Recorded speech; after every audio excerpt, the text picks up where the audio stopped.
नाज़रीन ग्रामी, अफगानिस्तान में दरियाफ्त होने वाले लिथियम के ज़खायर हों ये चाइना की मदद से क्रूड ऑयल की तलाश अफगानिस्तान ने तमाम दुनिया को बरते हैरत में डाल रखा है। लेकिन आज हम इस बारे में बात नहीं करेंगे, बल्कि आज हम आपको तालिबान के एक ऐसे मेगा प्रोजेक्ट के बारे में बताएंगे जिसकी मदद से न सिर्फ वो अपने मुल्क को दुनिया की बड़ी ताकत बनाने में कामयाब हो जाएंगे, बल्कि इसके जरिए अब वो तमाम दुनिया को बदलने का इरादा भी लगते हैं। एक ऐसा प्रोजेक्ट जो न सिर्फ अफगानिस्तान में तरक्की के नए दरवाजे खोलेगा, बल्कि एशिया की तकदीर बदल कर रख देगा। हम बात कर रहे हैं अफगानिस्तान के कोश टीपा कैनाल प्रोजेक्ट की, जिसके बारे में जानकर तमाम दुनिया हैरान है कि 50 साल तक जंग की तबाहकारियों से मुतासिर होने वाला मुल्क आखिर कैसे इतने वसाइल रखता है कि वो इतने बड़े प्रोजेक्ट को बगैर किसी की मदद के मुकम्मल करने में कामयाब हो जाए। तो नाज़रीन, बरसों से गरीबी, भूख और जंग में घिरा अफगानिस्तान दुनिया की सबसे पहली और बड़ी मसनूई नहर बनाने जा रहा है। 285 किलोमीटर लंबी और 500 फुट चौड़ी इस नहर का नाम टीपा कैनाल है, जो अफगानिस्तान की तकदीर बदल देगी। इस नहर को बनाने के लिए अफगानिस्तान की हुकूमत ने किसी से कोई मदद नहीं ली, ना ही कोई इक्विपमेंट, ना ही कोई इंजीनियरिंग टीम। चंद दिन पहले तक तकरीबन 100 किलोमीटर तक इस नहर की खुदाई हो चुकी थी। लेकिन सवाल ये पैदा होता है कि अफगानिस्तान को इतनी बड़ी नहर बनाने की जरूरत क्यों पेश है। अफगानिस्तान को एक मुकम्मल लैंडलॉक कंट्री कहा जाता है, क्योंकि इसके किसी हिस्से के साथ कोई समंदर नहीं लगता। अफगानिस्तान को Pakistan, Iran, Tajikistan, Uzbekistan, Turkmenistan और चीन की सरहदों ने घेर रखा है। यानी अफगानिस्तान मुकम्मल तौर पर दूसरे ममालिक की सरहदों के दरमियान है, और अफगानिस्तान दुनिया के उन चंद ममालिक में शामिल है जिनका 70% हिस्सा पहाड़ों पर मुश्तमिल है। इस मुल्क की 80% पानी की सप्लाई कोई हिंदुकुश के सिलसिलों से आती है। अफगानिस्तान में 4 बड़े दरिया हैं जिनसे इसे पानी मिलता है, लेकिन ये चारों दरिया अफगानिस्तान के पानी की जरूरतों को पूरा करने के लिए नाकाफी हैं। यही वजह है कि अफगानिस्तान हमेशा से पानी के मसाइल का शिकार रहा है। अफगानिस्तान के शुमाली इलाका जात पानी की सख्त कमी का शिकार है, और अमेरिका और अफगानिस्तान की जंग के बाद इन मसाइल में मजीद इजाफा हो गया है। इसलिए फैसला किया गया कि 285 किलोमीटर के फासले तक एक मसनूई नहर बनाई जाए, जो उन तमाम इलाकों को सैराब करे जो पानी की वजह से खुश्क साली का शिकार है। लिहाजा इस मंसूबे की मदद से 5.5 लाख एकड़ खुश्क और बंजर रकबे को लहलहाते हुए सरसब्ज खेतों में बदल दिया जाएगा, जिसमें गेहूं, गंदम, चावल और दूसरे अनाज उगाए जाएंगे। अगले 2 सालों में अफगानिस्तान इस कैनाल की मदद से न सिर्फ अपने मुल्क की जरूरियात के लिए गंदम और दूसरा अनाज उगा सकेगा, बल्कि 50% गंदम दूसरे मुल्कों को एक्सपोर्ट करने के काबिल भी हो जाएगा। दोस्तों, ये प्रोजेक्ट मार्च 2022 में शुरू हुआ था, और उम्मीद की जाती है कि जिस तेज रफ्तारी से काम जारी है, ये प्रोजेक्ट 2025 तक मुकम्मल हो जाएगा। जब ये प्रोजेक्ट शुरू हुआ तो लोगों का कहना था कि अफगानी इंजीनियर टेक्नोलॉजी में इतनी महारत नहीं रखते कि वो इतने बड़े प्रोजेक्ट को कंप्लीट कर सके। लेकिन आज तमाम दुनिया ये देखकर हैरान है कि अफगानी इंजीनियर किस महारत और मंसूबाबंदी और तेजी के साथ इस प्रोजेक्ट को कंप्लीट कर रहे हैं। इस प्रोजेक्ट को 3 फेज में डिवाइड किया गया है। पहले और दूसरे फेज में इस कैनाल की खुदाई की जाएगी, जो कि 100 किलोमीटर तक हो चुकी है। इस मकसद के लिए 200 लोकल ठेकेदारों को मुंतखब किया गया और 7000 क्रेनों और बिल्डरोजरों को खुदाई के काम के लिए मंगवाया गया है।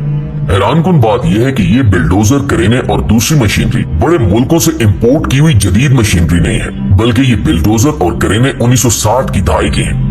लेकिन इससे भी ज्यादा हैरानकुन बात यह है कि वो बड़ी महारत से इस मशीनरी को अपने मकसद के लिए इस्तेमाल कर रहे हैं। तमाम काम एक मंसूबाबंदी और तरतीब से किया जा रहा है। तमाम ट्रक एक लाइन में खड़े होते हैं और इंजीनियर का इशारा मिलने पर क्रेनें इनमें मिट्टी डाल देती हैं। जब इंजीनियर ओके का इशारा करता है तो ट्रक उस मिट्टी को लेकर चल पड़ते हैं। इतनी ज्यादा मिट्टी को एक जगह से दूसरी जगह मुंतकिल करना बहुत मुश्किल काम था, लेकिन अफगानी इंजीनियर्स ने इसका बहुत खूबसूरत हल तलाश किया। उन्होंने इस मिट्टी को नहर की बाउंड्री पर डालना शुरू कर दिया। इन्होंने नहर की बाउंड्री किसी कंक्रीट या सीमेंट से बनाने की बजाय नहर से निकाली गई मिट्टी से बनाने की तजवीज पेश की, जिसके 2 फायदे थे। एक तो इस मिट्टी को उस जगह से किसी दूसरी जगह मुंतकिल करने की झंझट से जान छूट गई, तो दूसरी तरफ कंक्रीट की बाउंड्री के इजाफी खर्चे से बचने के साथ साथ इस मिट्टी को बाउंड्री में डालने का फायदा ये भी हुआ कि पथरीली जमीन की बजाय मिट्टी की बाउंड्री इजाफी पानी को जज्ब कर लेगी और इस बाउंड्री पर सब्जियों की फसल काश्त की जाएगी। दुनिया को ये देखकर और भी हैरानी हुई कि एक तरफ तो नहर की खुदाई का काम जारी है, तो दूसरी तरफ नहर के आसपास सब्जियां, पौधे और दरख्त लगाने का काम भी जारी हो चुका है। इस कैनाल का काम मुकम्मल होने के बाद वाटर पाइप लाइनों के जरिए 5 किलोमीटर के फासले तक इसका पानी पहुंचाया जाएगा। एक बहुत हैरान कुन चीज जो दुनिया के सामने आई वो ये थी कि इस नहर के पास बने ट्यूबवेल और वाटर पंप्स को चलाने के लिए बिजली की बजाय सोलर सिस्टम लगाए गए हैं, जिससे बिजली के इजाफी खर्चे से बचा जा सकता है। इस प्रोजेक्ट को लेकर मुख्तलिफ लोगों ने बहुत प्रोपेगेंडा किया। कुछ लोगों का कहना था कि अफगानी इंजीनियर्स में इतनी महारत और टैलेंट नहीं है कि वो ऐसे प्रोजेक्ट को हैंडल कर सके। तो दूसरी तरफ कुछ लोगों का ये भी कहना था कि अफगानी ठेकेदारों को वक्त पर तनख्वाहें नहीं दी जा रही, लेकिन इसमें कोई हकीकत नहीं है। तजिया निगारों का कहना है कि अगर ठेकेदारों को वक्त पर पैसे न मिलते तो इतनी तेज रफ्तारी से काम कभी मुकम्मल ना होता। ये प्रोजेक्ट अफगानिस्तान में तरक्की और खुशहाली के लिए एक संग मील की हैसियत रखता है, जिसकी मदद से तालिबान खुश्क और बंजर इलाकों को सरसब्ज और लहलाते हुए खेतों में तब्दील कर देंगे। अफगानिस्तान चंद सालों में भूख और अफलास से मुकम्मल तौर पर खलासी हासिल कर लेगा। इनके मकामी लोग भी हुकूमत के इस इकदाम से बहुत ज्यादा खुश हैं, क्योंकि इसकी वजह से इनके खेत सैराब होंगे और वो मुआशी तौर पर खुद कफील हो जाएंगे, बल्कि दूसरे ममालिक को भी बड़ी मिकदार में अनाज एक्सपोर्ट करने के काबिल हो जाएंगे, जिससे कसीर तादाद में ज़र मुबादला कमाया जाएगा, जो कि अफगानिस्तान के दीगर बड़े प्रोजेक्ट्स पर खर्च किया जाएगा। इसके अलावा ये भी कहा जा रहा है कि अगर इसी तेज रफ्तारी से अफगानिस्तान में काम होता रहा तो उम्मीद की जा रही है कि आने वाले चंद सालों में अफगानिस्तान एक बड़े ज़रई मुल्क की हैसियत से दुनिया के नक्शे पर उभर कर सामने आएगा। दुनिया के तमाम वो ममालिक जहां अनाज की फसलें काश्त नहीं की जाती, वो अफगानिस्तान से अनाज हासिल करने पर मजबूर होंगे और 4 सालों में अफगानिस्तान दुनिया की बड़ी ताकतों के हमरा खड़ा हुआ नजर आएगा। एक ताकतवर और मुआशी तौर पर खुद कफील मुल्क होने की वजह से आलम इस्लाम के लिए मुआविन और मददगार साबित होगा।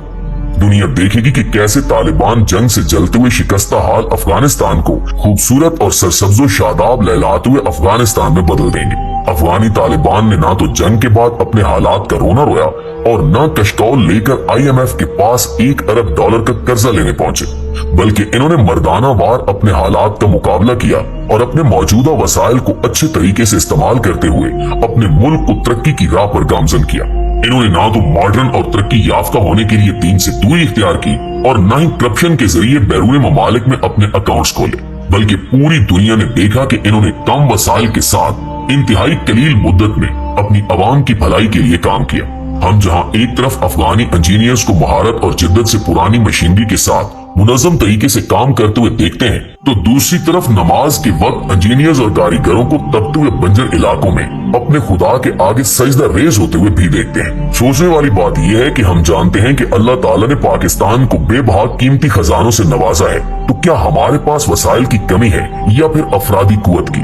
फिर हम क्यों कशकौल लेकर IMF से कर्जे की भीख मांगने चले जाते हैं? बकौल अल्लामा इकबाल कि खुदा ने आज तक उस कौम की हालत नहीं बदली, न हो जिसको ख्याल अपनी हालत खुद बदलने का।